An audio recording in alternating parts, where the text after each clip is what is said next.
In the year 1566, in Edinburgh Castle, a boy was born into a world of turmoil and peril. He was James, the only child of Mary, Queen of Scots, a woman of immense charm and ambition, and her second husband, Lord Darnley. James's early life was a constant shadow of his parents' bitter feuds and his mother's tragic reign.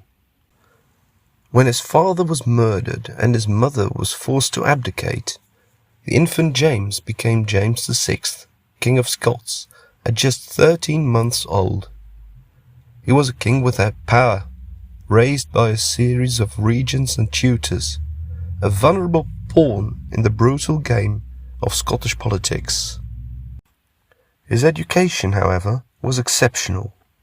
He was tutored by the great scholar George Buchanan, who instilled in him a deep love of learning and a belief in the absolute divine right of kings. He became a polymath, an author of books on witchcraft, theology, and the nature of kingship.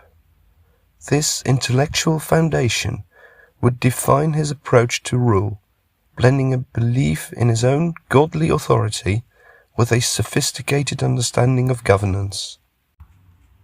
In 1603, a moment of profound historical significance arrived.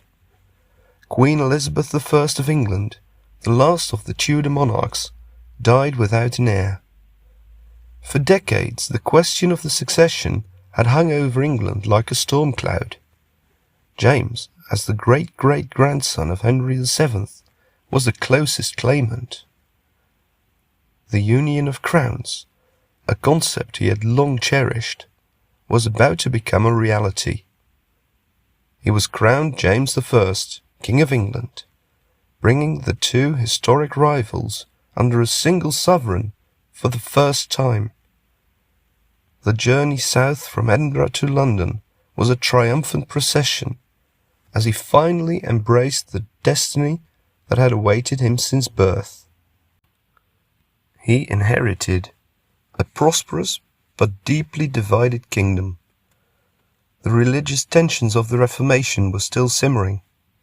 His reign was immediately challenged by Catholic plots, most notably by the infamous Gunpowder Plot of 1605, a conspiracy led by Guy Fawkes to blow up the Houses of Parliament and assassinate the king. The plot's failures secured James's popularity and gave him an opportunity to enforce stricter anti-Catholic laws. James's vision was grand. He sought to create a single unified state he called Great Britain, though his efforts to formally unite the two parliaments were met with resistance from both sides. Instead, he worked to foster a shared identity, promoting the new Union Jack flag and encouraging common laws and trade. His most enduring legacy in this regard was the publication of the King James Bible in 1611, a masterpiece of English prose that would become the standard for centuries and shape the language itself. Despite his intellectual brilliance, James was not a popular figure with the English public in the way that Elizabeth had been. He was viewed as a spendthrift, and his lavish court was a source of scandal. His belief in the divine right of kings often put him in direct conflict with a parliament that sought to limit royal power and control the purse strings.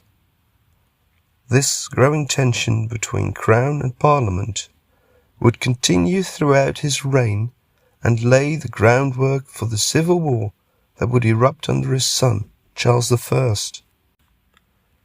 His foreign policy was largely one of peace, a stark contrast to the wars of his predecessors. He ended a long-running war with Spain in 1604 and tried to act as a peacemaker in Europe.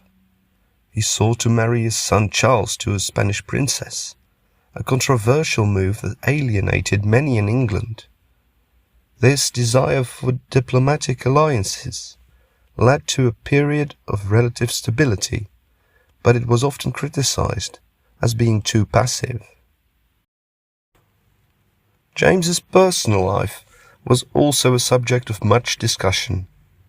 He was a dedicated family man, devoted to his wife Anne of Denmark, and was profoundly affected by the death of his eldest son, the promising Prince Henry. He was also known for his close relationships with male courtiers, which fueled rumours and speculation, though the nature of these relationships remains a subject of historical debate. James died in 1625 at the age of 58. He was not a king of grand military victories, but one of immense historical significance.